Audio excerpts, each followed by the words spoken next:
저는 지난 주간에 여러분들께서 이렇게 기도해 주시는 가운데 예장 유럽 선교회를 은혜 가운데 잘 마치고 다녀왔습니다. 그래서 기도해 주셔서 감사하고 여러분들 제가 그 책자랑 그 안에 있는 팜플렛을 그 안내 데스크에 하나를 가져왔거든요. 그래서 여러분들께서 한번 보시면은 이번 어떠한 대회가 되었는지를 여러분들이 참고하실 수 있을 거라고 생각합니다.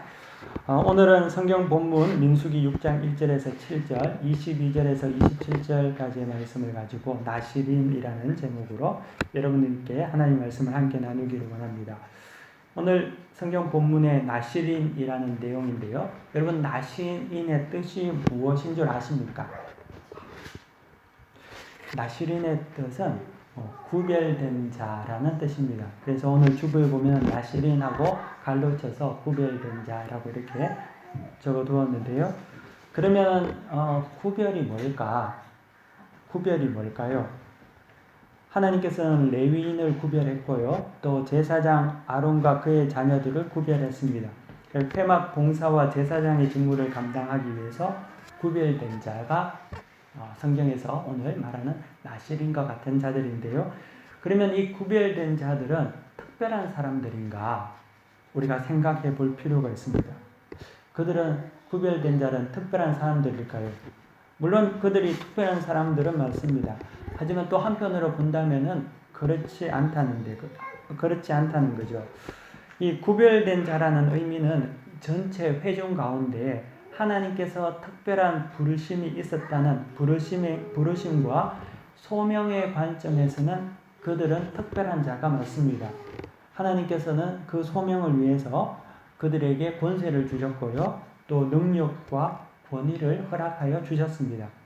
모세에게 또 아론에게 또 성경에 보면은 구약의 다윗과 또 신약의 12 사도들에게 주신 것 같이 하나님은 그러한 사람들을 구분하시고 구별해 주셨다는 거죠. 반면에 그 부르심이 특권이나 어느 특혜로서의 어떤 구별이 아니기 때문에 우리는 그 구별하심이 또 특별한 어떤 것이 아니라고 말할 수 있습니다. 구별하신 이유는 특권으로서의 의미가 아니라 사명으로서 하나님께서 구별하셨다는 거죠. 하나님께서 주신 사명을 잘 감당하기 위해서 그것을 하게 하기 위해서 구별하신 것이지요. 예를 들면은 이스라엘의 지도자로 구별하신 모세의 경우는 그의 구별됨은 이스라엘을 애굽에서 출애굽시키기 위해서 그리고 광야에서 그의 백성을 훈련시키기 위한 지도자로서의 구별이었습니다.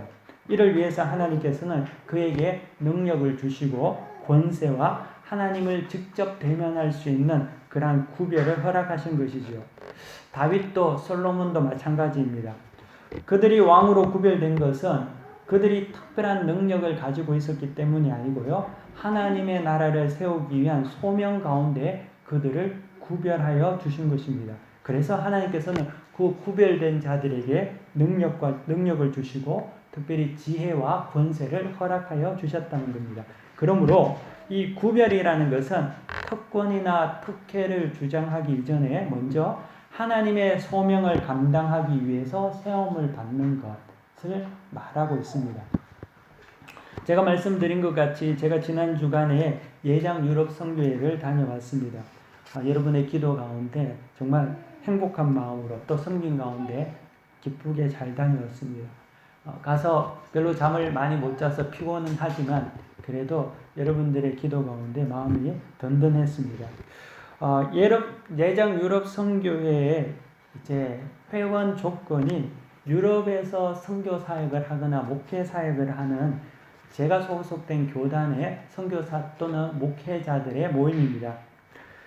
그들은 지역교회나 또 사역지의 지도자들인데요. 특별히 이번에 참석했던 분들 중에는 장신대 현 총장님도 계셨고 또 이전 총장님도 함께 참석을 했습니다. 모이다 보니까 한 150명 정도가 모였는데 그 중에는 유럽에서 이제 목회하시는 목회자들도 많고 또 선교지 있는 분들도 많은데 어떤 분은 유럽에서 어느 정도 큰 규모의 목회를 하시는 목사님도 있고요. 또 선교지에서 사역하는 선교사님들도 계십니다. 근데 이런 분들이 지역교회에서 목회하는 목회자들 같은 경우는 독일 같은 경우는 교민이 많기 때문에 교민 수가 많고 또 어느 정도 규모를 갖춘 교회가 있습니다. 근데 그런 분들도 이 예장 유럽 선교회라는 장에서 만났을 때는 특별히 다른 것은 없다는 거죠. 각 지역교회에 있을 때는 하나님께서 주신 사명을 감당하기 위해서 그곳에서의 어떤 하나님의 부르심에 따른 권위도 있고 또 권세도 있고 사역도 하겠지만 실질적으로 그 구별된 것은 하나님의 사명을 감당하기 위해서 구별된 것이지 어디서 항상 그런 어떤 똑같은 구별이 있다는 것은 아니라는 거죠. 그래서 이번에 모임을 가졌을 때는 그들은 동일한 동역자들이고요. 사실 총장님이라고 해서 특별히 유세를 떠는 것도 없고 지역교회에서 자기가 큰 교회를 한다고 해서 뭔가 누군가를 부리고 이런 것도 없다는 거죠. 똑같은 겁니다. 똑같이 청소하고 똑같이 밥 떠다 먹고 심부름 다니고 누구든지 거기서 에임할 수 있는 사람은 없다는 거죠. 왜 그렇습니까? 왜냐하면은 구별하심이라는 것은 사명에 관한 것이죠. 그렇기 때문에 이것은 어떤 특권이나 특혜는 아니라는 것입니다. 우리는 이 하나님의 구별에 대해서 분명하게 잘 알 필요가 있습니다.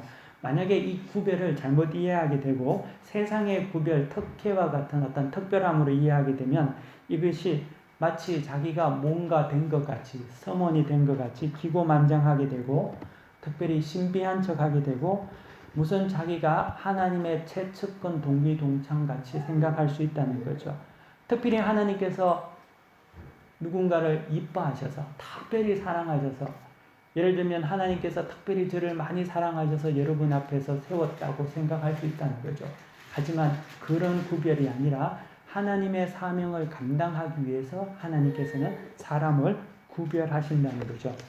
한국교회의 많은 장점 중에서도 너무나 많은 장점이 있지만 그럼에도 불구하고 몇 가지의 약점 중에 그 약점 중에 하나는 잘못된 이러한 구별로 인해서 모든 교회, 물론 모든 교회는 아니겠지만 그런 어떤 구별로 인해서 최측근 문화, 어떤 특혜, 어떤 특별한 그런 조직으로 자꾸만 변질되어 간다는 데 있습니다.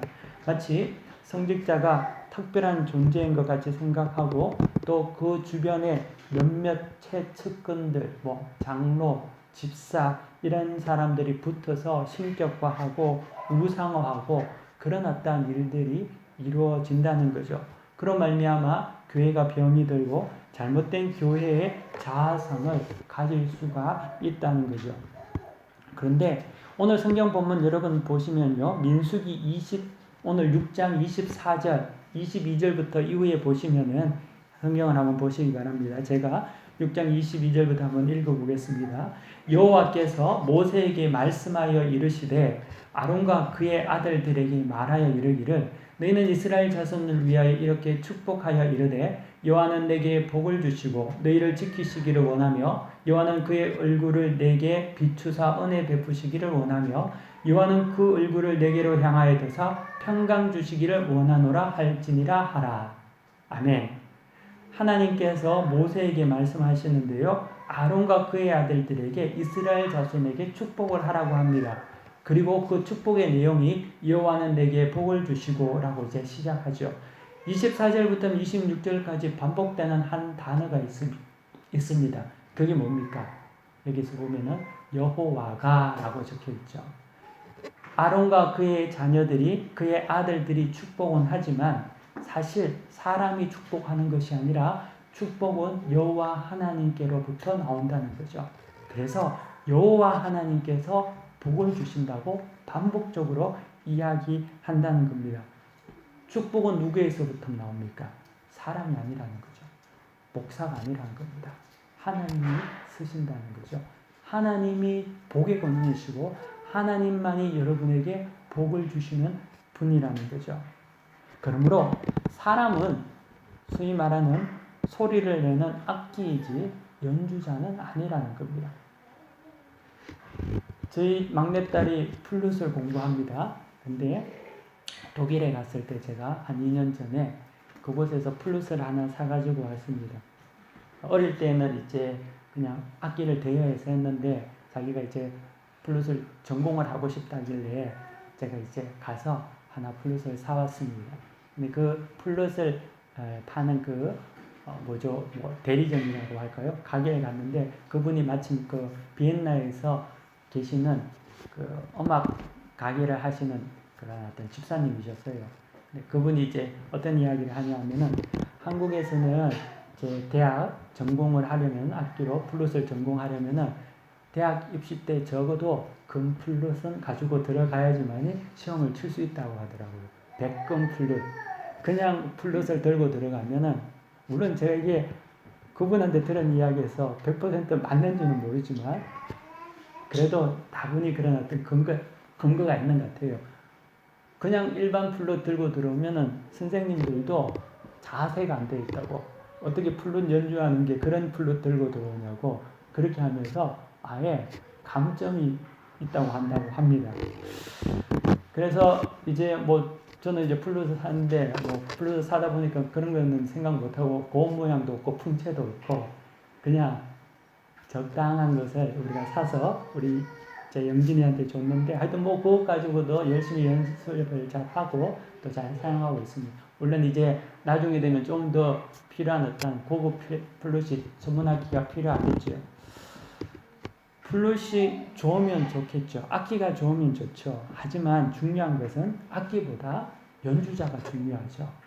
악기가 너무나 형편없어도 문제가 되겠지만 그 형편없는 악기를 가지고도 뛰어난 연주자는 정말 아름다운 음악을 만들어낼 수 있지 않습니까? 중요한 것이 무엇이냐? 핵심이 무엇이냐? 축복은 하나님이 주신다는 거죠. 여호와 하나님으로 말미암아 복이 우리 가운데 임한다는 거죠. 하나님께서 부르신 사람을 구별하셔서 사용하시지만 그 사람이 아니라 하나님께서 그들을 통하여서 사용하시는 거지 그 사람이 있는 것이 아니라는 겁니다. 어떤 집에는 금그릇도 있고요, 은그릇도 있고 질그릇도 있지만 주인의 마음먹기에 따라 쓰이는 것 아닙니까? 뭔가 대단해서 자기가 대단해서 쓰여지는 것이 아닙니다. 금그릇에도 독이 묻어 있으면 그것을 사용하지 못하죠. 반면에 질그릇도 주인의 쓰기에 합당하면 쓰임을 받게 되는 겁니다. 그러므로 구별된 것, 선택받은 것을 자긍하고 교만해야 되는 것이 아니라 부르심에 대한 감사와 섬김에 있다는 거죠. 나 같은 자도 불러주심에 감사해야 된다. 이것이 우리가 반드시 견지해야 할 신앙의 모습이라는 겁니다.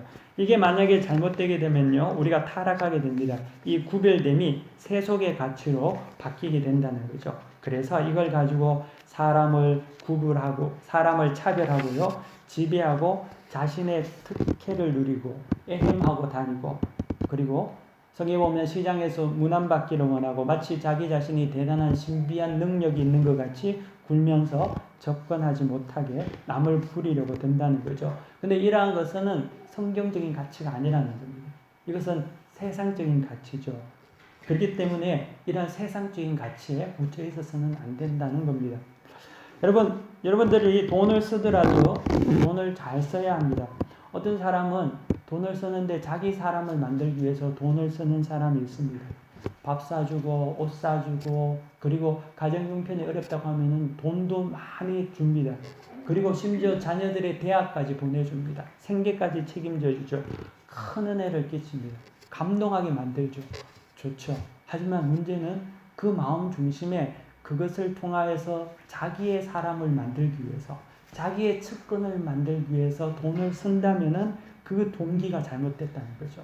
그것은 틀린 것입니다. 하나님 보시기에 바람직한 것이 아니라는 거죠. 결국 그렇게 해서 자기 사람 만들고 자기 측근 만든다는 거죠. 하지만 우리는 그렇게 살아서는 안 된다는 거죠. 주님을 따라다녔던 그리고 주님의 최측근이었던 사람들이 있습니다. 우리가 잘 아는 베드로와 요한과 야고보죠.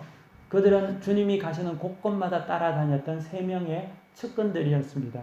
근데 주님을 보면은 그들에게 돈을 준 적도 없고 그들에게 뭔가를 해준 게 별로 없습니다. 사실 주님은 머리 둘 곳도 없었지 않습니까? 주님께서 그들에게 줄 수 있는 건 하나도 없었다는 거죠. 하지만 주님은 그들에게 물질을 준 것이 아니라 하나님의 말씀을 주셨죠. 그때 그들은 그 말씀 가운데서 하나님의 영광을 나타내는 바른 자들이 되었다는 거죠. 다시 말하면 구별하여 부른 것은 주님께서 그들을 통하여서 하나님에 대한 소명과 하나님께서 주시는 사명을 깨달아 알게 하셔서 하나님의 복이 그들에게 임하게 하셨다는 데 있습니다. 내 사람을 만들어서 나의 필요로 따라서 쓰려고 했던 것이 아니라 직접적으로 하나님께서 주시는 놀라운 복을 그들에게 주기 위해서 하나님을 알려주셨다는 거죠. 우리가 신앙생활을 함에 있어서도 이것을 잘 기억해야 됩니다. 신앙생활 하더라도 직분을 받으면 이상하게 바뀌는 사람들이 있죠. 제가 신학대학원 다닐 때 저와 같이 동기 중에서 저보다 나이가 좀 어린 우리 전도사님이 계셨습니다. 정말 너무나 순수하고 또 잘생겼고 그리고 겸손하고 그래서 참 좋아했던 그런 어떤 전도사님이었습니다. 그런데 이제 한 시간이 꽤 많이 지나서 이제 오랜만에 이제 만나게 되고 또 이때까지 있었던 어떤 그런 상황을 들으면서 제가 한 가지 느낀 게 있습니다. 그게 뭐냐면은 그 전도사님이 신학대학원 다닐 때는 참 순수하고 좋았는데 신학대학원을 졸업하고 한국에서 좀 유명한 대형교회를 간 거예요. 그래서 대형교회에서 한 10년 가까이 부목사로 이제 사역을 한 거죠. 근데 참 이게 문제가 있다는 거죠. 물론 대형교회가 나쁘다는 건 아니고요.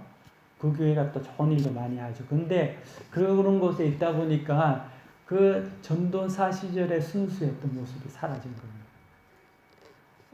어느 순간에 목이 뻣뻣해진 거예요. 겸손하지 못하게 돼요. 걷는데 자꾸만 뒷줌이 자꾸만 잡히고 이렇게 돼버린 거죠. 그래서 나중에 그 교회에서 나오고 난 다음에 이제 교회의 새로운 사역지를 찾고자 하는 데 있어서 많은 어려움이 있는 것을 제가 이제 듣고 목격하게 된 거죠. 하나님께서 우리를 구별된 자리에 부르시는 것은 우리가 한 작은 일에 충성을 보시고 그것을 더 온전히 섬기게 하기 위해서 하나님께서 우리에게 복 주시기 위한 방법으로 우리를 높여주신다는 거죠. 우리가 작은 일에 충성하고 그리고 하나님께서 주신 일들을 온전히 감당하기 위해서 구별하시고 우리를 세워주실 때 우리는 이것을 잘 깨닫고 하나님 앞에서 더 사명을 잘 감당할 수 있도록 겸손하게 감당해야 한다는 겁니다. 하나님은 우리를 높이시기를 원합니다. 얼마나 높이시기를 원하냐면 자기 아들 독생자 예수를 죽기까지 우리를 높여주셨습니다.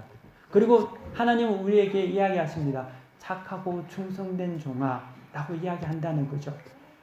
그때 바른 신앙의 원리는 하나님께서 우리를 특별하게 부르셔서 높여주실 때 구별되게 부르실 때 우리는 어떻게 반응해야 하냐면 나는 무익한 종이라 저는 악한 종입니다 라고 주님 전 앞에서 마음을 낮추는 모습을 가지고 나와야 한다는 거죠.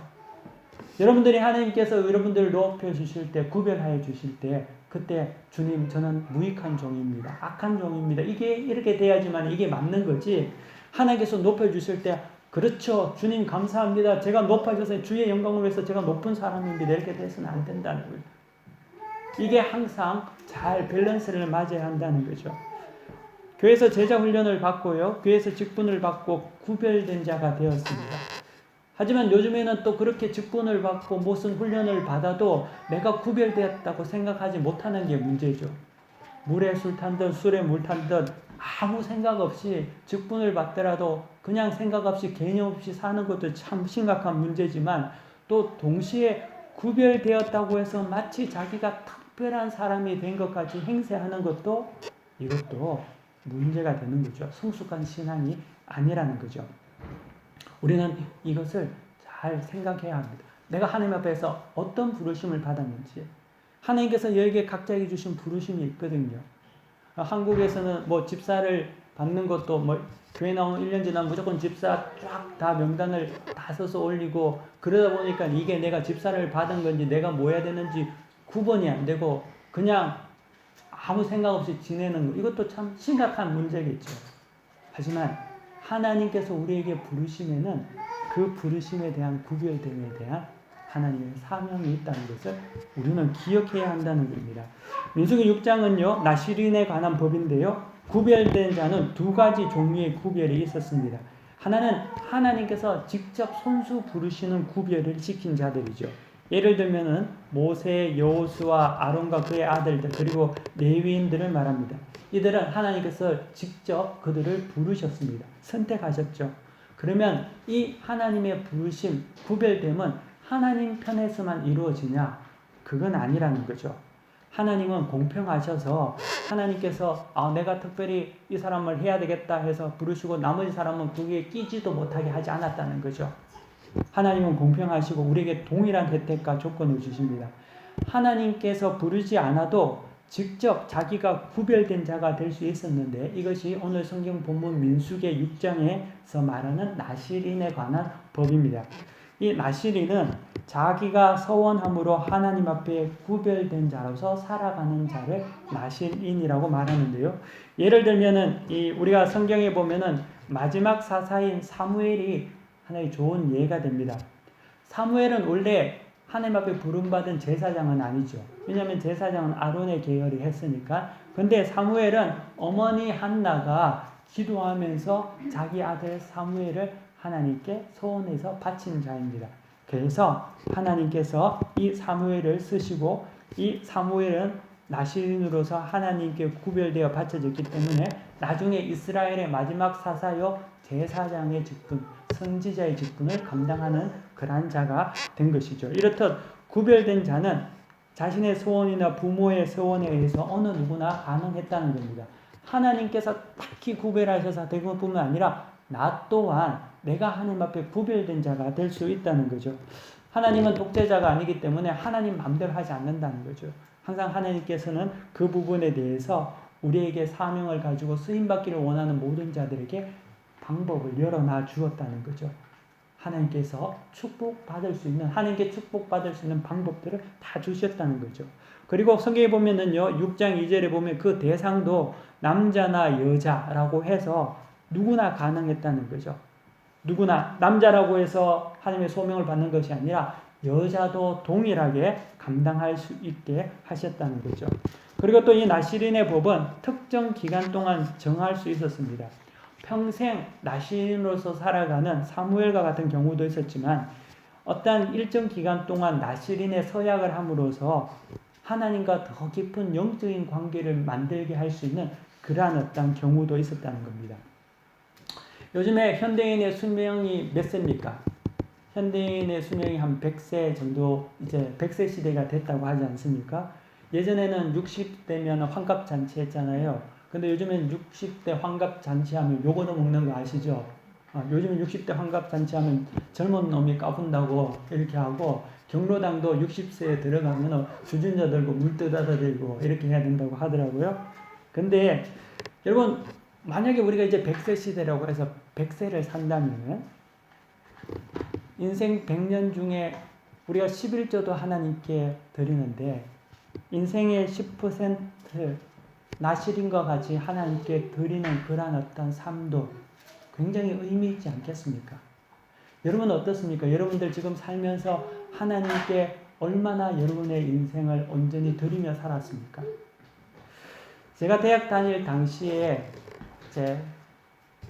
그 당시는 20대죠. 그때 제 인생의 10%를 하나님께 드리고 싶다라는 생각이 있었습니다.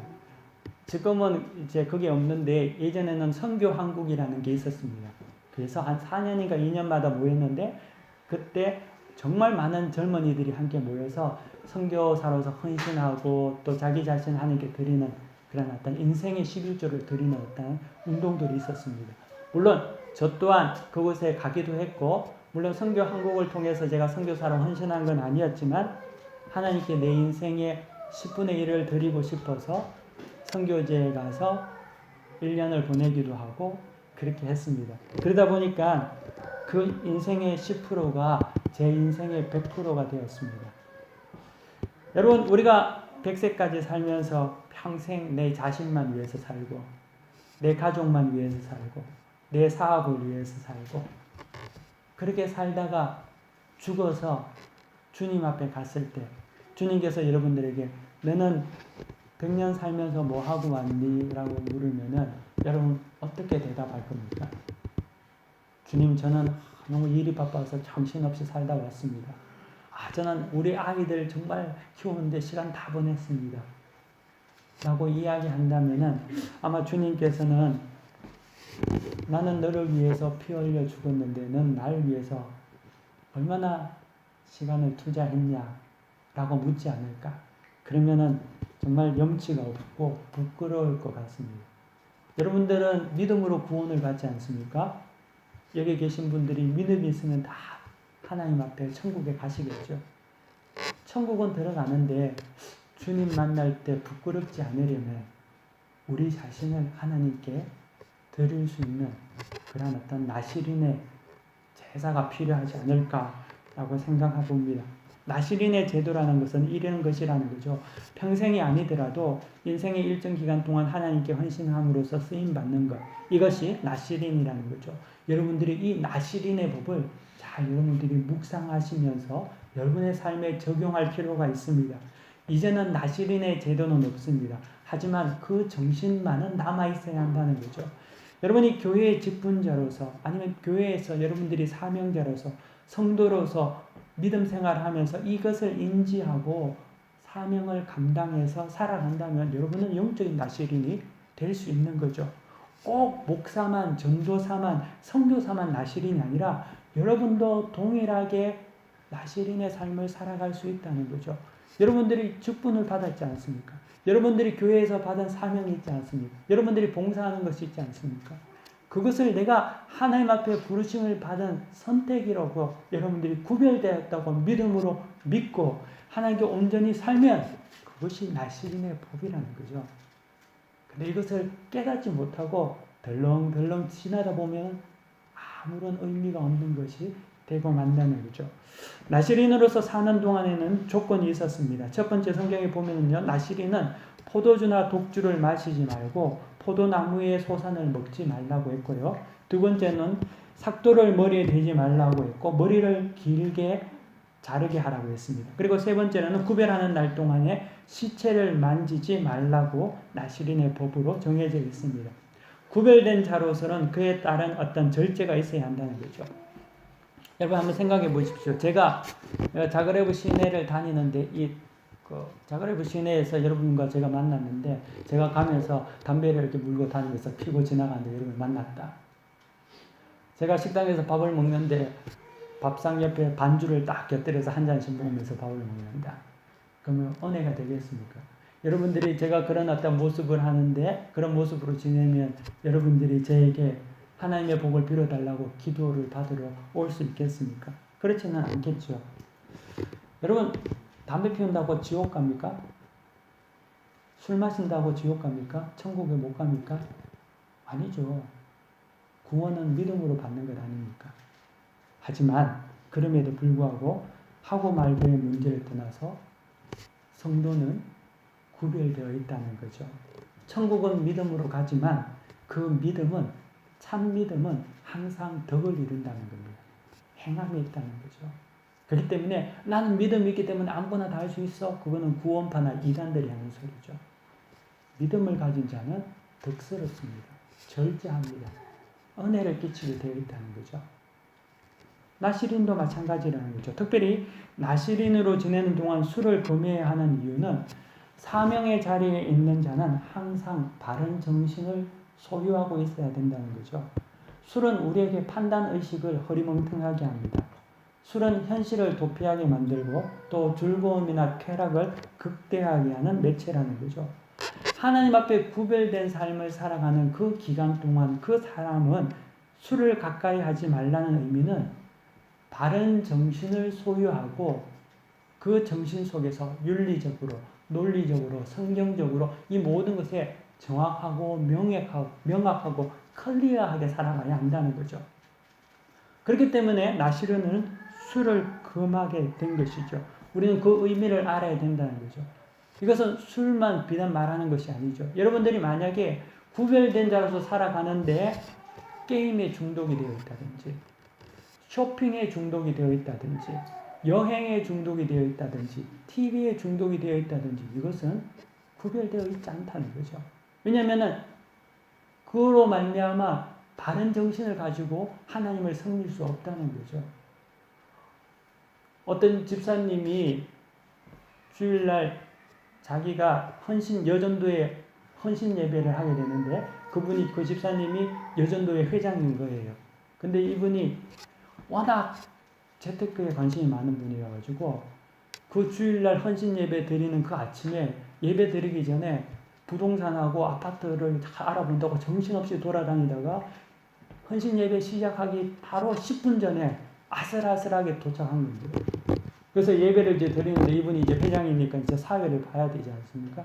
그래서 올라와서 이제 예배를 드리는데 찬송가를 부르는데 다 함께 찬송가 276동을 부르겠습니다. 이야기했다는 거예요.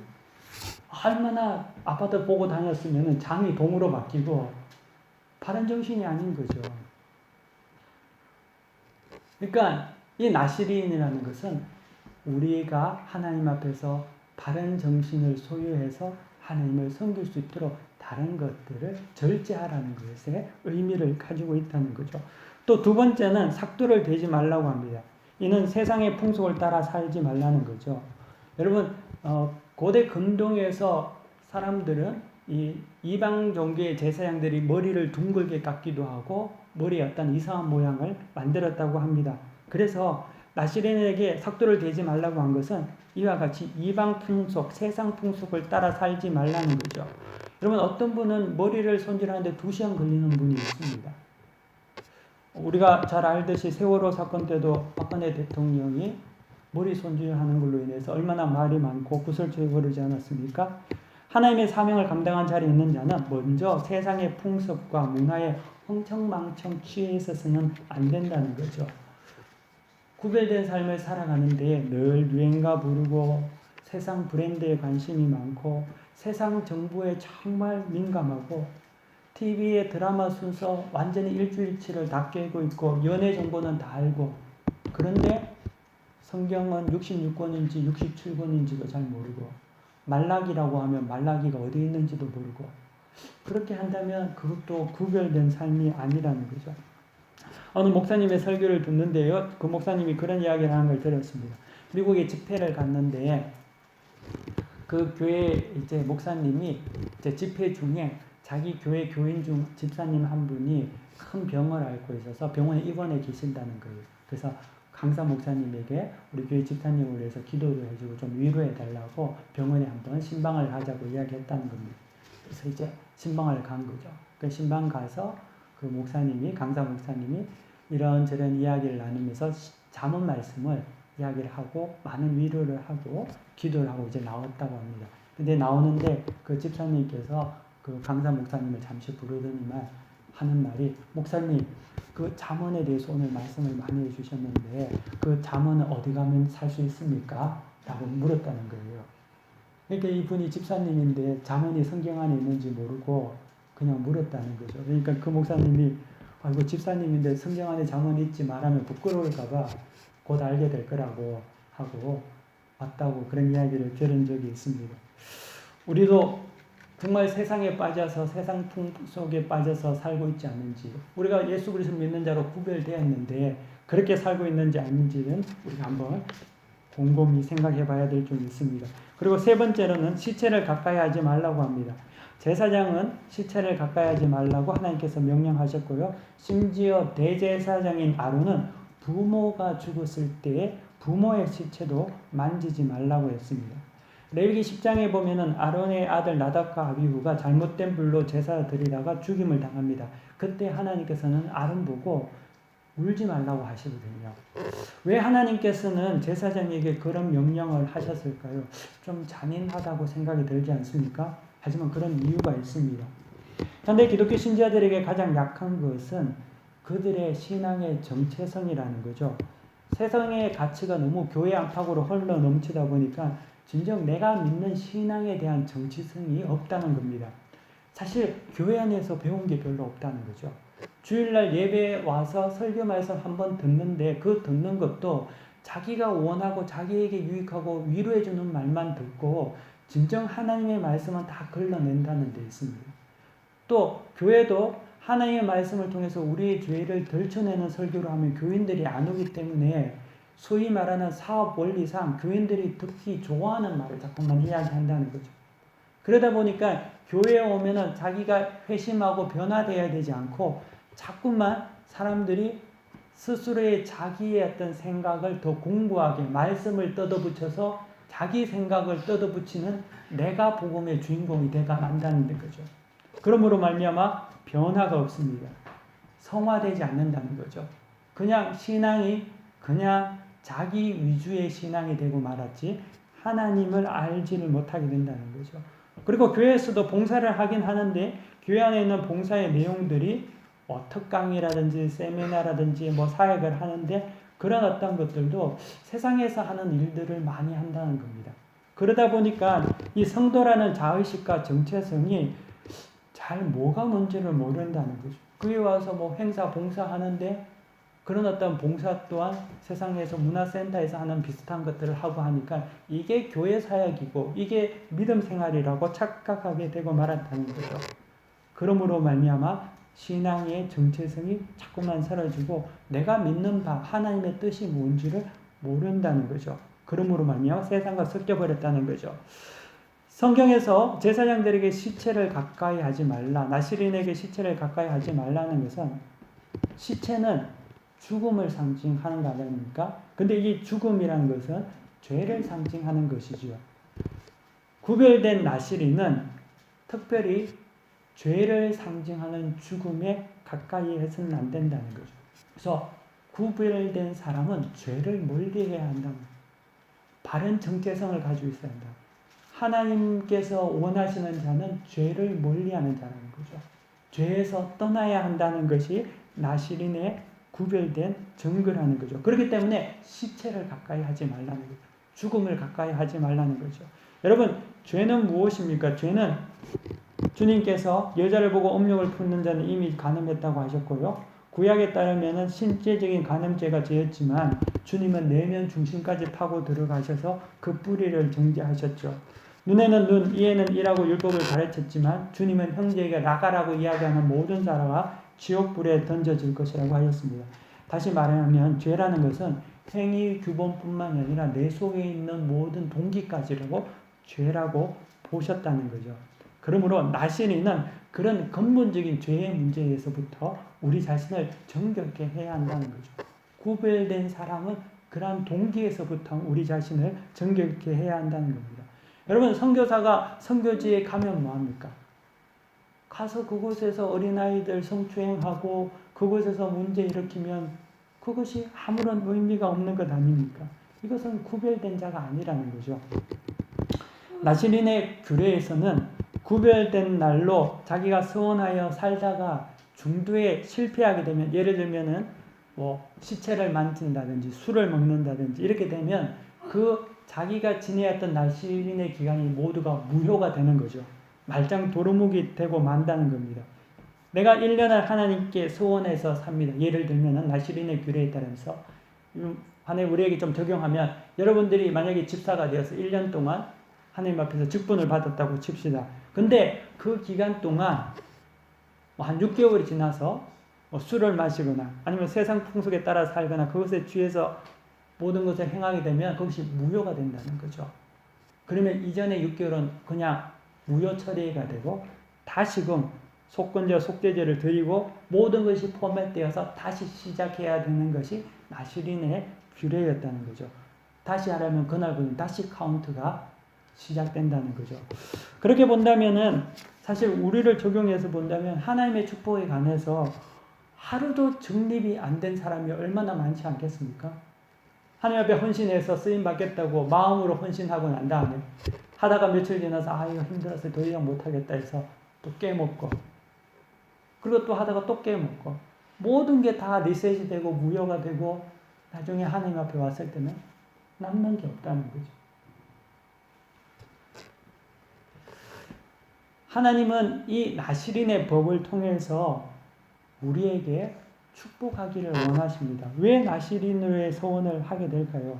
그것은 이 성경의 말씀을, 진리의 말씀을 온전히 믿은 자들이 이를 통하여서 하나님의 축복이 우리에게 임한다는 것을 알았기 때문에 나시린의 서원을 했다는 거죠. 왜 술도 금하고 머리도 깎지 못하고 이 불편함을 왜 해야 했냐? 하나님의 축복이 있다는 것을 알기 때문에 그것을 믿고 인내했다는 거죠. 여러분, 민수기 6장 22절 이후의 제사장 축복문은 여러분들이 제가 성찬 예식을 끝날 때 읽어주었던 축복문입니다. 근데 이 나시린의 6장의 내용의 마지막 부분에 제사장의 축복문이 있다는 것은 굉장히 의미가 있습니다. 왜냐하면 이 나시린의 법을 따라서 온전히 하나님 앞에서 살아가기를 원하는 자들에게 여호와께서 복을 주시고 너를 지키시고 그의 얼굴을 내게 비추시고 그의 얼굴을 내게로 향하여 두신다는 거죠. 아무에게나 하나님께서 축복을 남발하고 여러분들이 멋대로 살면서 주여 주여 부른다고 해서 하나님의 복이 임하는 것이 아니라 하나님의 얼굴은 나시린과 같은 삶을 살기를 원하고 힘들지만 인내하고 절제하면서 하나님의 뜻을 살아가기 원하는 자에게 하나님의 얼굴이 그를 늘 보고 계시다는 거죠. 지키신다는 겁니다. 이것이 나시린의 법이라는 거죠. 하나님의 은혜와 그분의 평강은 이러한 모든 믿는 성도들의 마음 가운데 역사하신다는 겁니다. 사랑하는 성도 여러분, 저는 여러분들이 하나님의 놀라운 축복을 받기를 원합니다. 이 축복은 그냥 할 말이 없어서 그냥 막 찌라시 나눠주듯이 축복받아라는 축복이 아니라 이 나시린과 같은 마음으로 하나님을 사모하고 살아가는 자에게 하나님은 분명히 약속하신 언약의 말씀이라는 거죠. 저는 여러분들이 이 말씀에 의지해서 승리하시기를 바랍니다. 빛이 되시기를 바랍니다. 여러분의 기도의 모든 제목들이 응답받기를 원합니다. 그러기 위해서는 여러분들이 이 하나님의 말씀을 마음에 꼭 새기는 모두가 되시기를 간절히 축원합니다. 기도하겠습니다. 하나님 감사합니다. 오늘 하나님께서 우리에게 주신 이 나시린의 법을 통하여서 우리가 어떻게 하나님을 사랑하며 섬겨야 하는지를 알게 되었습니다. 또 하나님께서 주시는 온전한 축복을 어떻게 우리가 누려야 하는지도 우리가 배웠습니다. 하나님, 이 말씀이 우리 가운데 역사하게 하여 주시고 우리 마음에 걸림이 있다면 이 말씀을 통해서 걸리는 모든 우리의 약하고 부족한 것들을 씻어버리고 정결케 할 수 있는 은혜를 우리 가운데 부어 주옵소서. 모든 것을 주께 의탁하며 감사드리며 살아계신 우리 주 예수 그리스도 이름으로 기도 올려드립니다. 아멘. 다 함께 자리에서 일어나셔서 배 찬송 274장 읽겠습니다. 저는 지난 주간에 여러분들께서 이렇게 기도해 주시는 가운데 예장 유럽 선교회를 은혜 가운데 잘 마치고 다녀왔습니다. 그래서 기도해 주셔서 감사하고 여러분들 제가 그 책자랑 그 안에 있는 팜플렛을 그 안내 데스크에 하나를 가져왔거든요. 그래서 여러분들께서 한번 보시면은 이번 어떠한 대회가 되었는지를 여러분들이 참고하실 수 있을 거라고 생각합니다. 오늘은 성경 본문 민수기 6장 1절에서 7절, 22절에서 27절까지의 말씀을 가지고 나시린이라는 제목으로 여러분들께 하나님 말씀을 함께 나누기를 원합니다. 오늘 성경 본문의 나시린이라는 내용인데요. 여러분 나시린의 뜻이 무엇인 줄 아십니까? 나시린의 뜻은 구별된 자라는 뜻입니다. 그래서 오늘 주부에 보면 나시린하고 갈로 쳐서 구별된 자라고 이렇게 적어 두었는데요. 그러면 구별이 뭘까? 구별이 뭘까요? 하나님께서는 레위인을 구별했고요. 또 제사장 아론과 그의 자녀들을 구별했습니다. 회막 봉사와 제사장의 직무를 감당하기 위해서 구별된 자가 성경에서 오늘 말하는 나시린과 같은 자들인데요. 그러면 이 구별된 자들은 특별한 사람들인가? 우리가 생각해 볼 필요가 있습니다. 그들은 구별된 자는 특별한 사람들일까요? 물론 그들이 특별한 사람들은 맞습니다. 하지만 또 한편으로 본다면은 그렇지 않다는 거죠.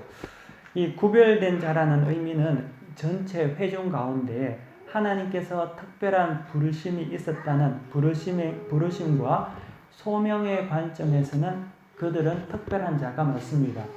하나님께서는 그 소명을 위해서 그들에게 권세를 주셨고요. 또 능력과 권위를 허락하여 주셨습니다.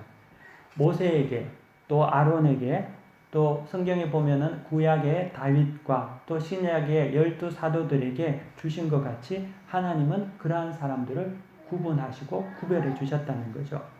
반면에 그 부르심이 특권이나 어느 특혜로서의 어떤 구별이 아니기 때문에 우리는 그 구별하심이 또 특별한 어떤 것이 아니라고 말할 수 있습니다.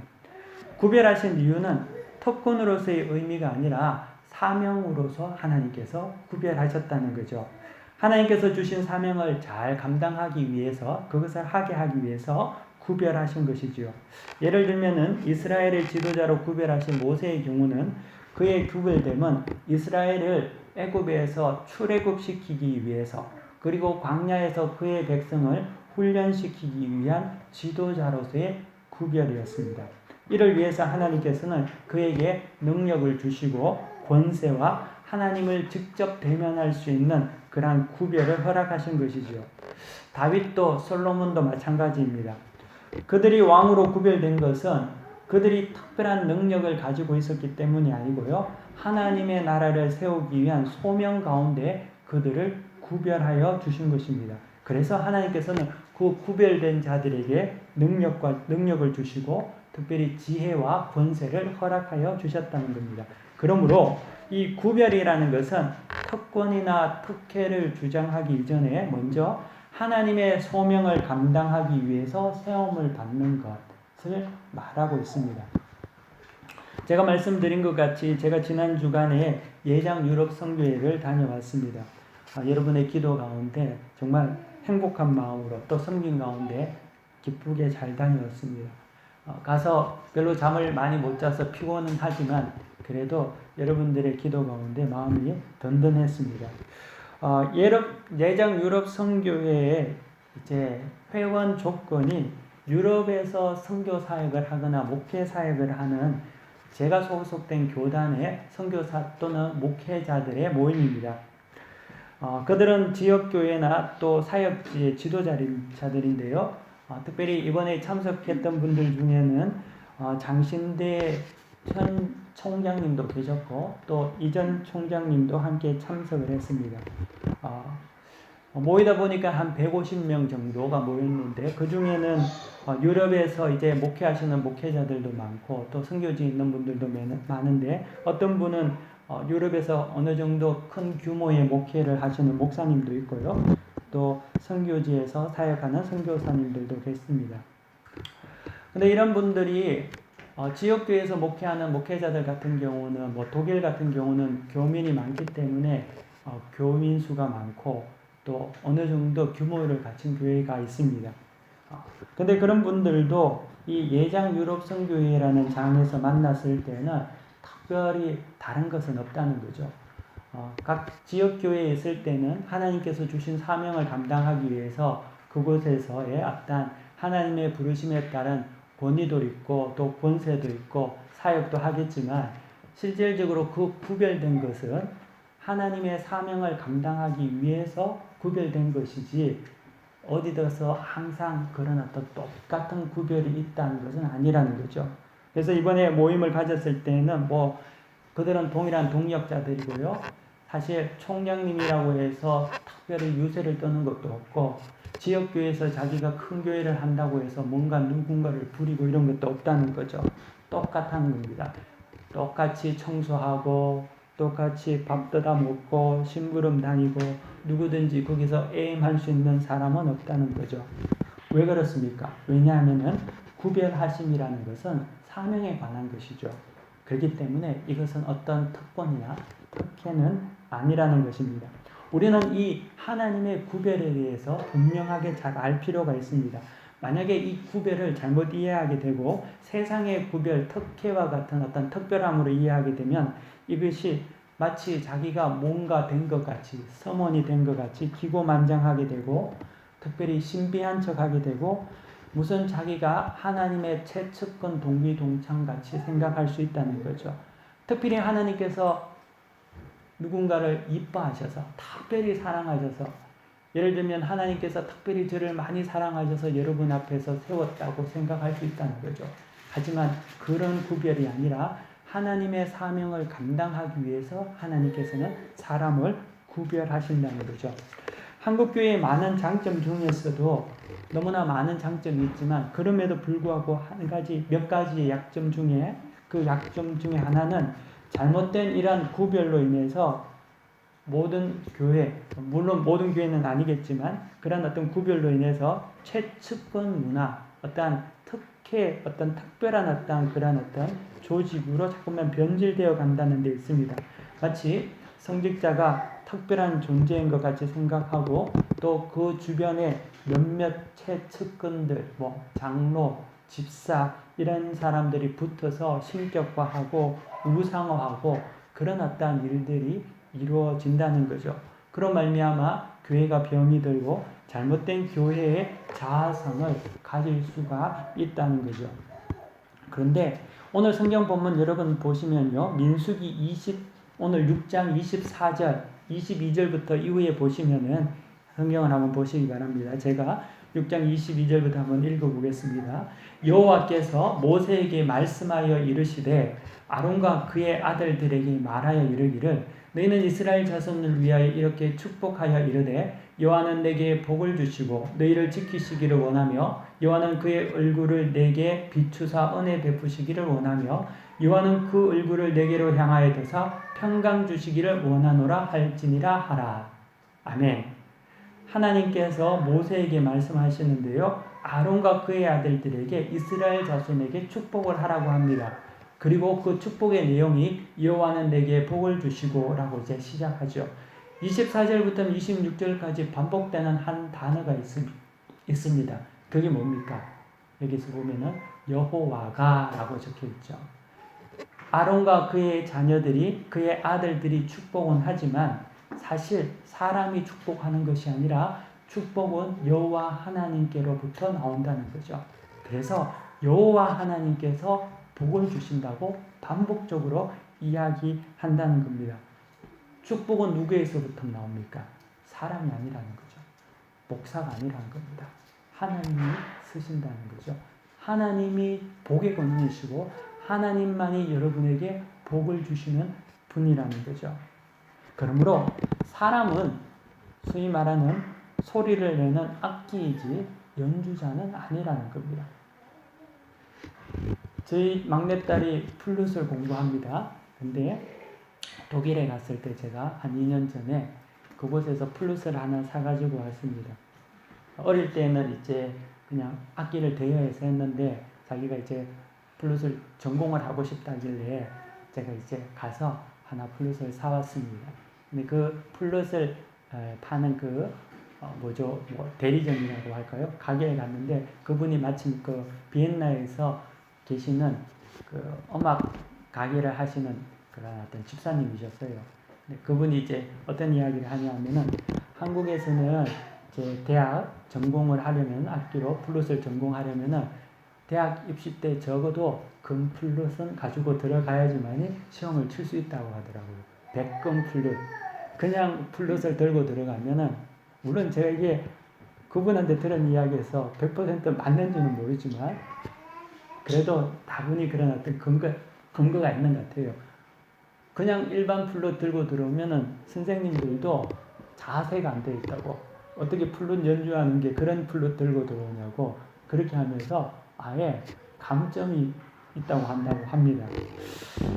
그래서 이제 저는 이제 플룻을 사는데 플룻을 사다 보니까 그런 거는 생각 못하고 고음 모양도 없고 풍채도 없고 그냥 적당한 것을 우리가 사서 우리 제 영진이한테 줬는데 하여튼 그거 가지고도 열심히 연습을 잘 하고 또 잘 사용하고 있습니다. 물론 이제 나중에 되면 좀 더 필요한 어떤 고급 플룻이 전문악기가 필요하겠죠. 플룻이 좋으면 좋겠죠. 악기가 좋으면 좋죠. 하지만 중요한 것은 악기보다 연주자가 중요하죠. 악기가 너무나 형편없어도 문제가 되겠지만 그 형편없는 악기를 가지고도 뛰어난 연주자는 정말 아름다운 음악을 만들어낼 수 있지 않습니까? 중요한 것이 무엇이냐? 핵심이 무엇이냐?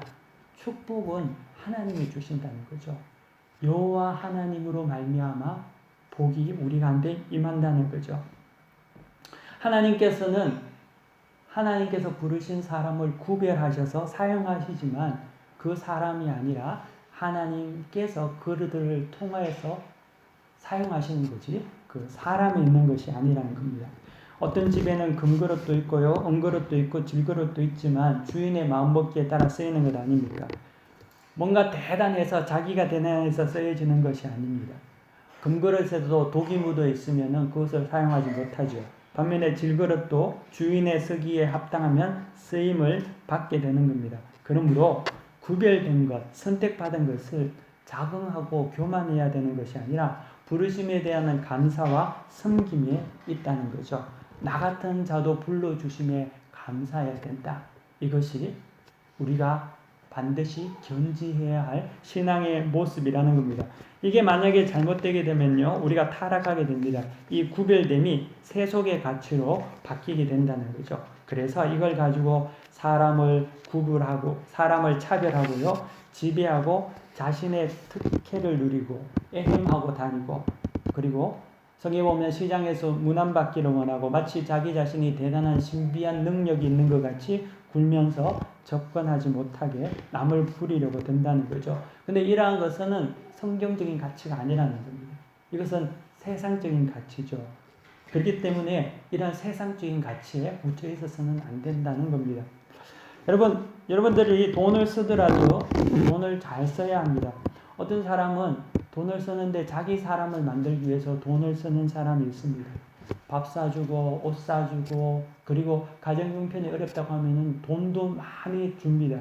그리고 심지어 자녀들의 대학까지 보내줍니다. 생계까지 책임져 주죠.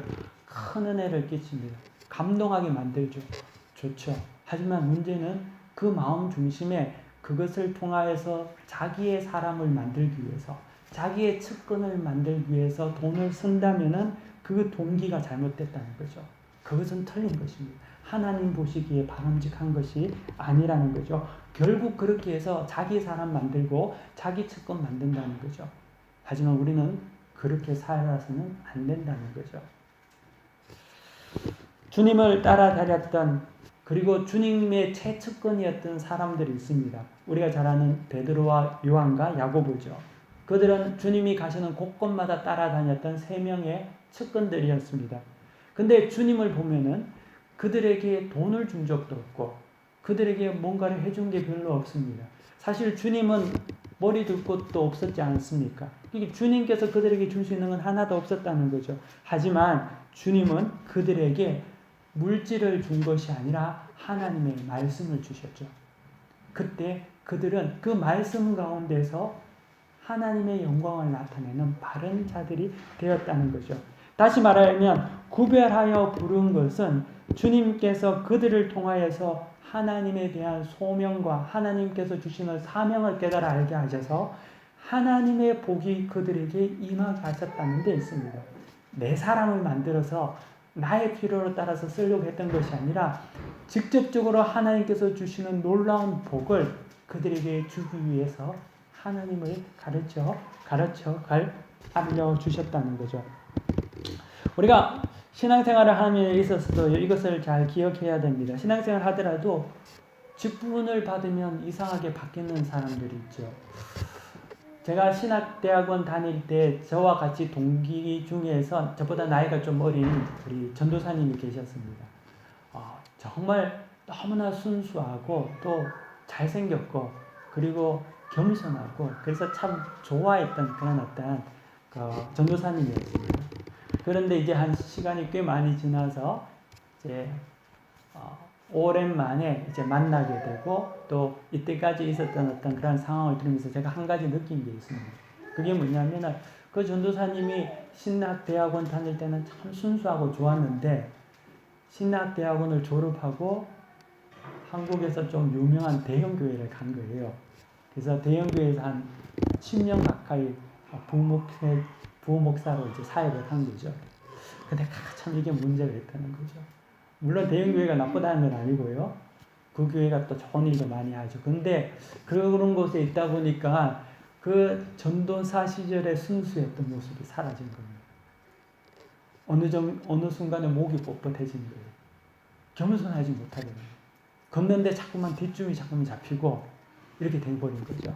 그래서 나중에 그 교회에서 나오고 난 다음에 이제 교회의 새로운 사역지를 찾고자 하는 데 있어서 많은 어려움이 있는 것을 제가 이제 듣고 목격하게 된 거죠.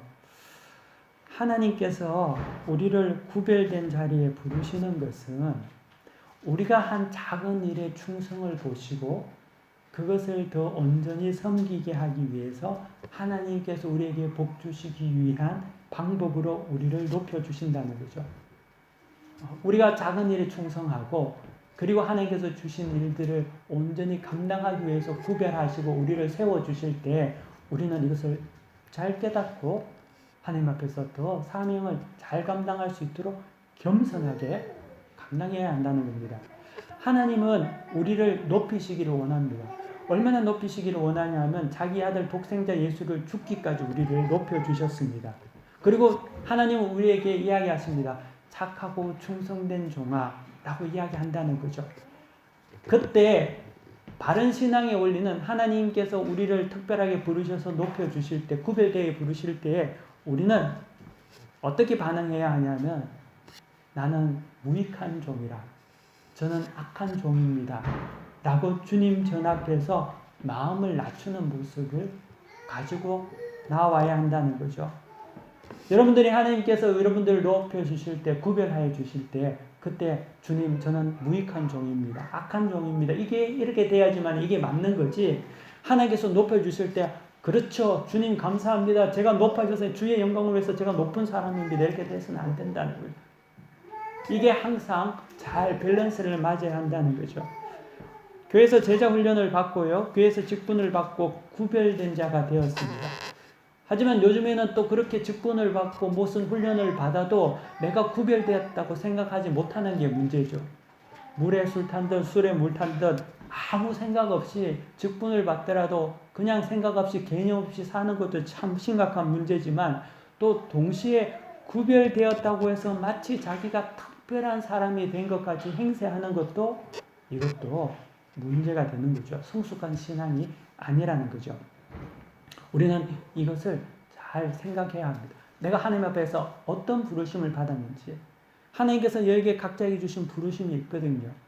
한국에서는 뭐 집사를 받는 것도 뭐 교회 나오면 1년 지나면 무조건 집사 쫙 다 명단을 다 써서 올리고 그러다 보니까 이게 내가 집사를 받은 건지 내가 뭐 해야 되는지 구분이 안 되고 그냥 아무 생각 없이 지내는 거. 이것도 참 심각한 문제겠죠.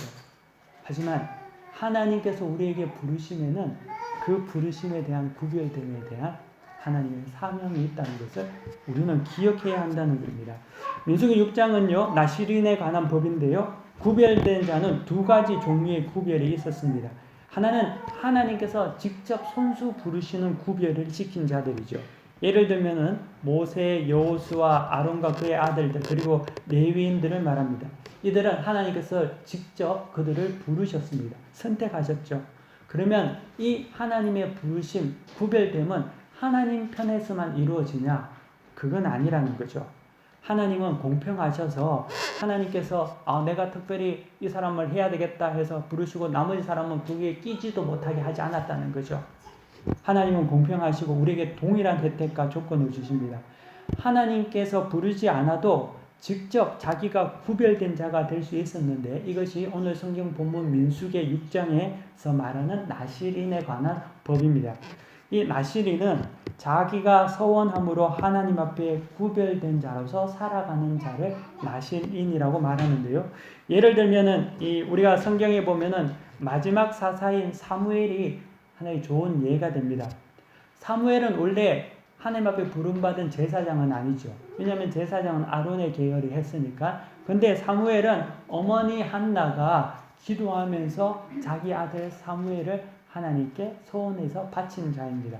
그래서 하나님께서 이 사무엘을 쓰시고 이 사무엘은 나시린으로서 하나님께 구별되어 바쳐졌기 때문에 나중에 이스라엘의 마지막 사사요 제사장의 직분, 선지자의 직분을 감당하는 그러한 자가 된 것이죠. 이렇듯 구별된 자는 자신의 소원이나 부모의 소원에 의해서 어느 누구나 가능했다는 겁니다.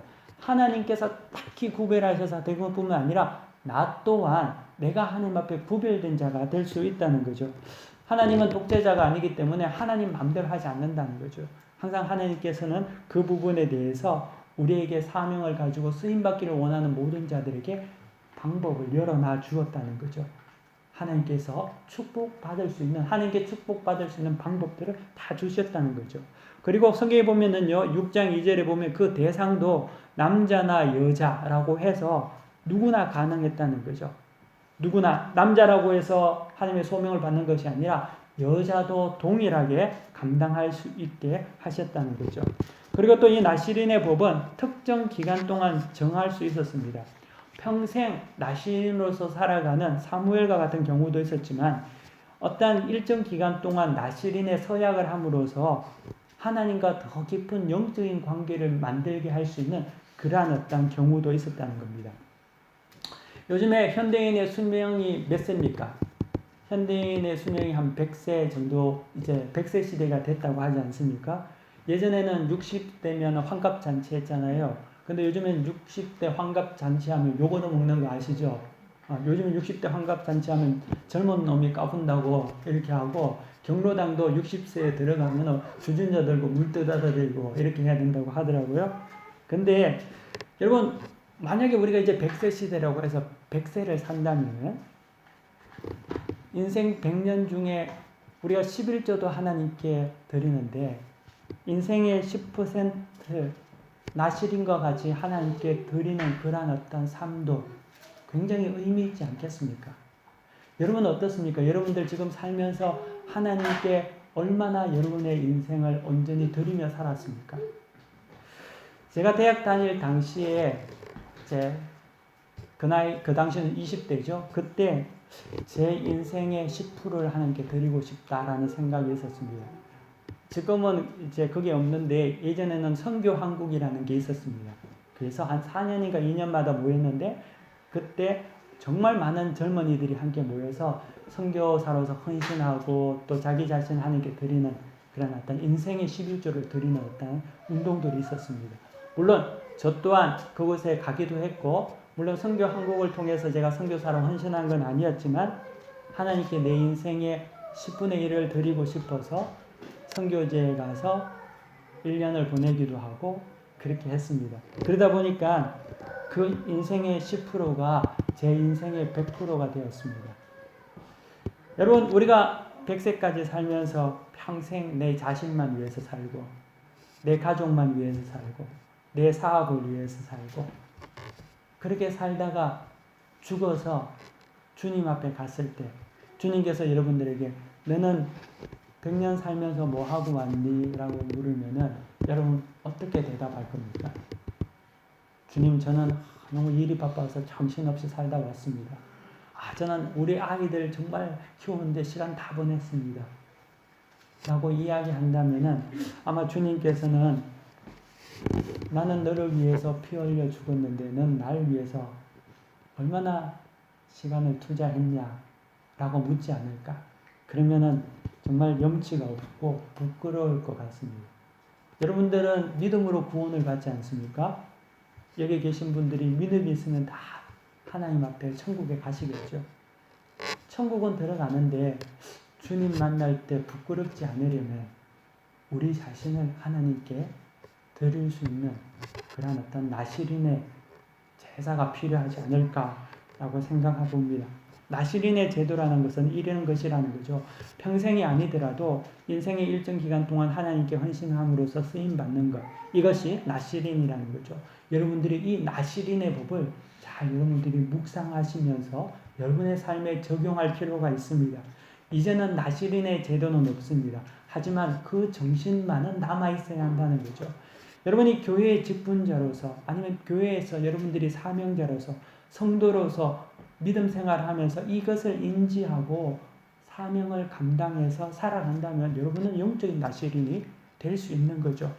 꼭 목사만, 전도사만, 선교사만 나시린이 아니라 여러분도 동일하게 나시린의 삶을 살아갈 수 있다는 거죠. 여러분들이 직분을 받았지 않습니까? 여러분들이 교회에서 받은 사명이 있지 않습니까? 여러분들이 봉사하는 것이 있지 않습니까? 그것을 내가 하나님 앞에 부르심을 받은 선택이라고 여러분들이 구별되었다고 믿음으로 믿고 하나님께 온전히 살면 그것이 나시린의 법이라는 거죠. 근데 이것을 깨닫지 못하고 덜렁덜렁 지나다 보면 아무런 의미가 없는 것이 되고 만다는 거죠. 나시린으로서 사는 동안에는 조건이 있었습니다. 첫 번째 성경에 보면은요, 나시린은 포도주나 독주를 마시지 말고 포도나무의 소산을 먹지 말라고 했고요. 두 번째는 삭도를 머리에 대지 말라고 했고 머리를 길게 자르게 하라고 했습니다. 그리고 세 번째는 구별하는 날 동안에 시체를 만지지 말라고 나시린의 법으로 정해져 있습니다.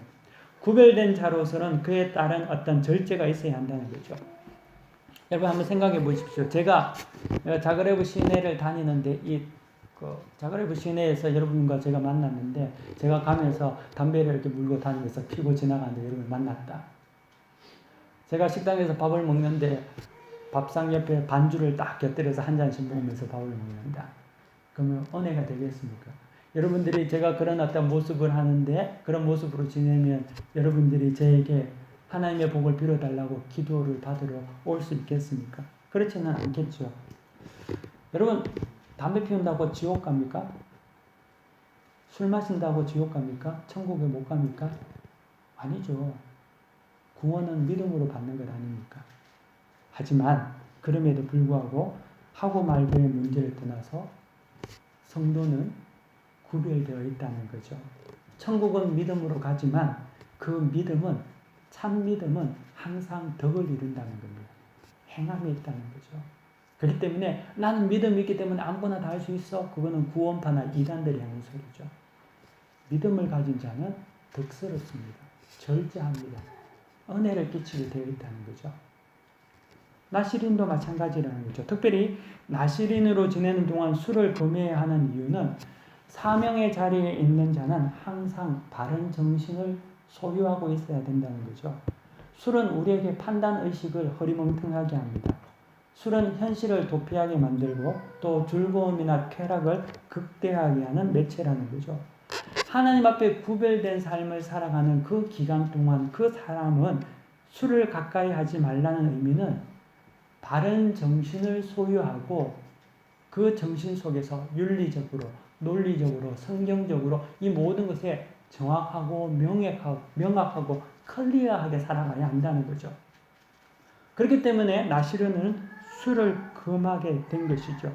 우리는 그 의미를 알아야 된다는 거죠. 이것은 술만 비단 말하는 것이 아니죠. 여러분들이 만약에 구별된 자로서 살아가는데 게임에 중독이 되어 있다든지 쇼핑에 중독이 되어 있다든지 여행에 중독이 되어 있다든지 TV에 중독이 되어 있다든지 이것은 구별되어 있지 않다는 거죠. 왜냐하면 그로 말미암아 바른 정신을 가지고 하나님을 섬길 수 없다는 거죠. 어떤 집사님이 주일날 자기가 여전도에 헌신 예배를 하게 되는데 그 집사님이 여전도의 회장인 거예요. 근데 이분이 워낙 재테크에 관심이 많은 분이어가지고 그 주일날 헌신 예배 드리는 그 아침에 예배 드리기 전에 부동산하고 아파트를 다 알아본다고 정신없이 돌아다니다가 헌신 예배 시작하기 바로 10분 전에 아슬아슬하게 도착한 겁니다. 그래서 예배를 이제 드리는데 이분이 이제 회장이니까 이제 사회를 봐야 되지 않습니까? 그래서 올라와서 이제 예배를 드리는데 찬송가 부르는데 다 함께 찬송가 276동을 부르겠습니다. 이야기했다는 거예요. 얼마나 아파트 보고 다녔으면 장이 동으로 바뀌고 바른 정신이 아닌 거죠. 그러니까 이 나시린이라는 것은 우리가 하나님 앞에서 바른 정신을 소유해서 하나님을 섬길 수 있도록 다른 것들을 절제하라는 것에 의미를 가지고 있다는 거죠. 또 두 번째는 삭도를 대지 말라고 합니다. 이는 세상의 풍속을 따라 살지 말라는 거죠. 여러분 고대 근동에서 사람들은 이 이방 종교의 제사장들이 머리를 둥글게 깎기도 하고 머리에 어떤 이상한 모양을 만들었다고 합니다. 그래서 나시린에게 sak도를 대지 말라고 한 것은 이와 같이 이방 풍속, 세상 풍속을 따라 살지 말라는 거죠.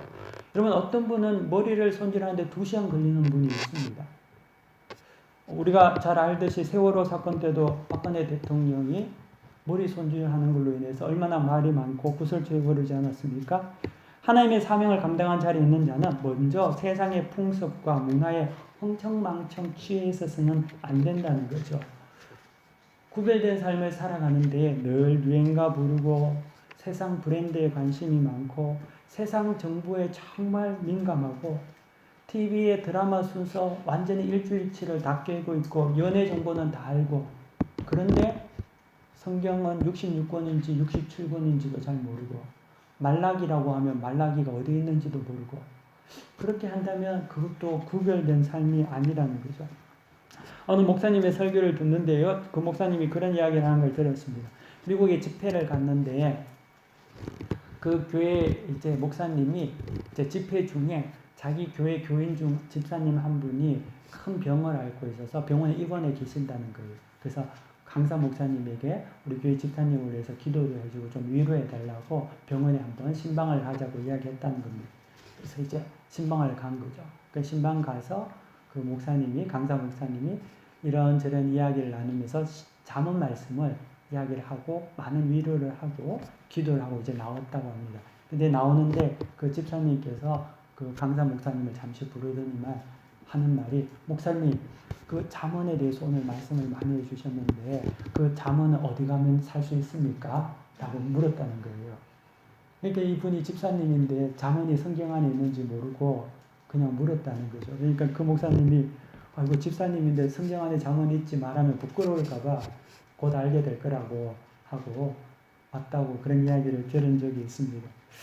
우리도 정말 세상에 빠져서 세상 풍속에 빠져서 살고 있지 않는지, 우리가 예수 그리스도 믿는 자로 구별되었는데 그렇게 살고 있는지 아닌지는 우리가 한번 곰곰이 생각해 봐야 될 점이 있습니다. 그리고 세 번째로는 시체를 가까이 하지 말라고 합니다. 제사장은 시체를 가까이 하지 말라고 하나님께서 명령하셨고요. 심지어 대제사장인 아론은 부모가 죽었을 때 부모의 시체도 만지지 말라고 했습니다.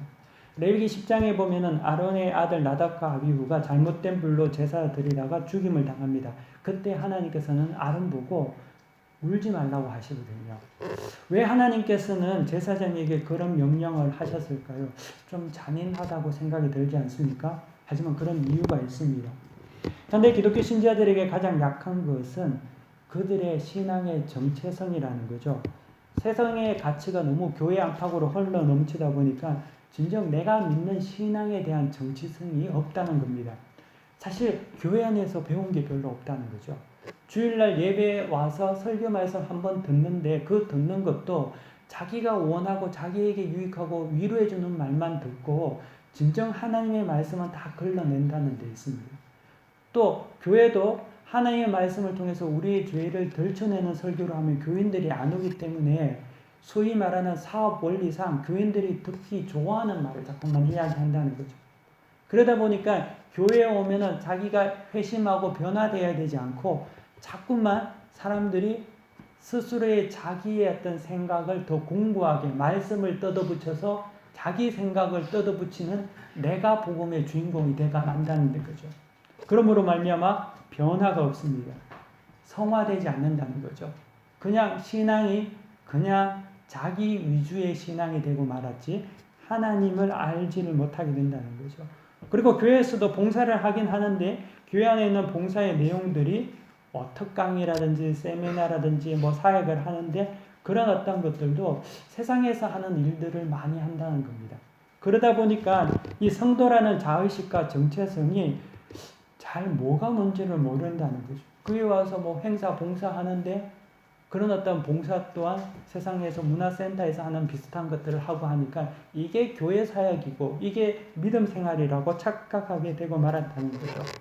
그러므로 말미암아 신앙의 정체성이 자꾸만 사라지고 내가 믿는 바 하나님의 뜻이 뭔지를 모른다는 거죠. 그러므로 말미암아 세상과 섞여버렸다는 거죠.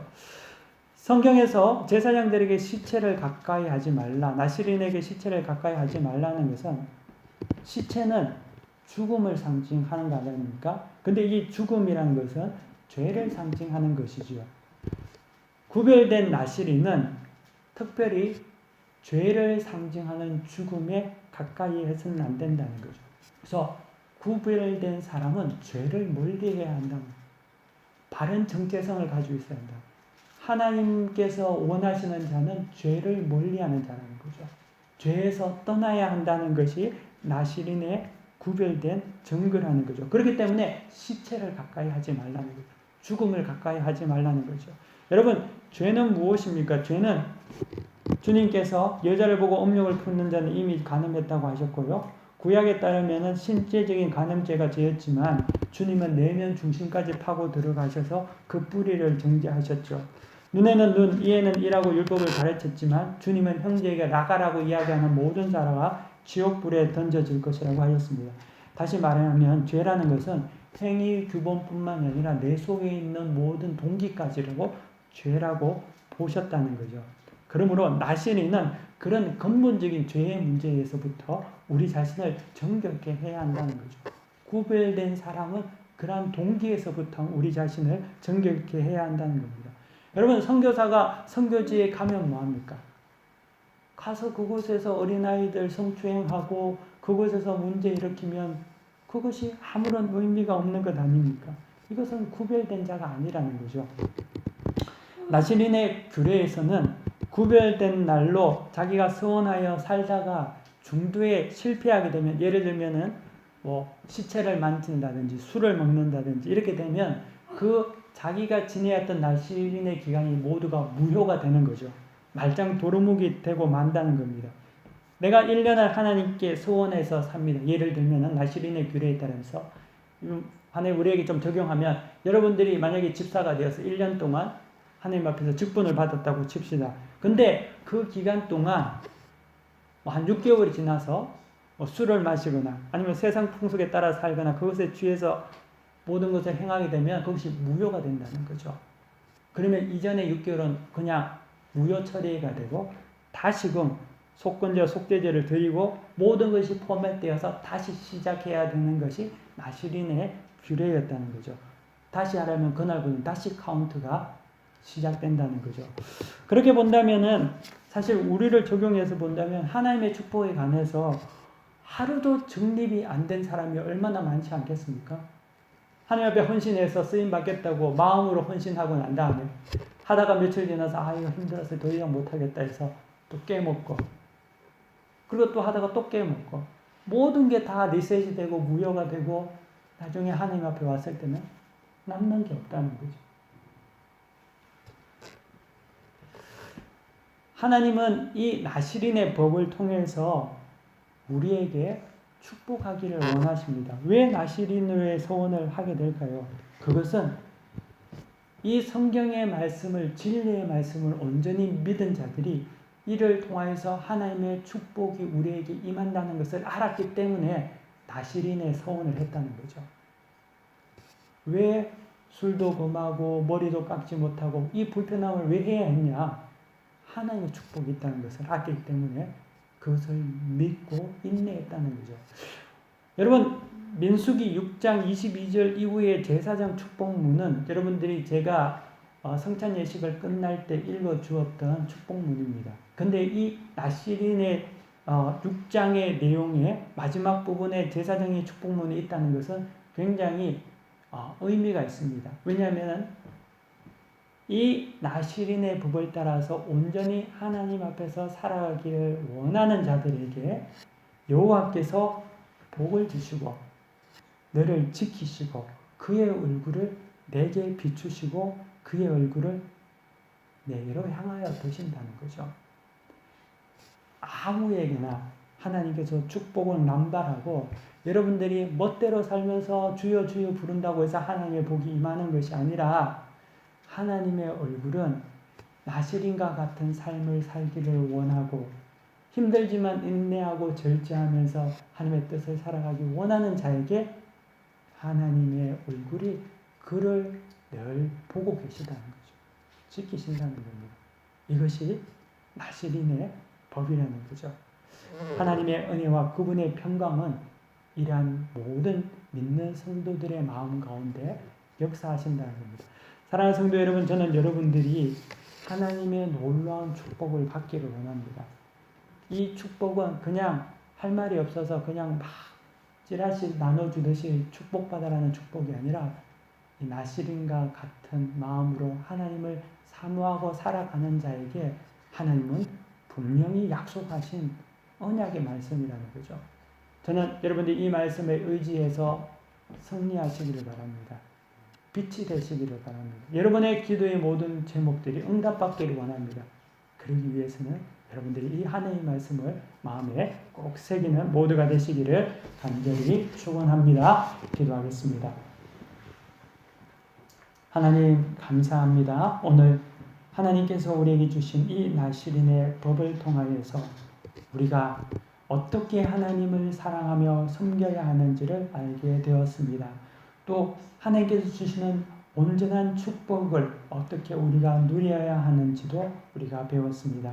하나님, 이 말씀이 우리 가운데 역사하게 하여 주시고 우리 마음에 걸림이 있다면 이 말씀을 통해서 걸리는 모든 우리의 약하고 부족한 것들을 씻어버리고 정결케 할 수 있는 은혜를 우리 가운데 부어 주옵소서. 모든 것을 주께 의탁하며 감사드리며 살아계신 우리 주 예수 그리스도 이름으로 기도 올려드립니다. 아멘. 다 함께 자리에서 일어나셔서 배 찬송 274장 읽겠습니다.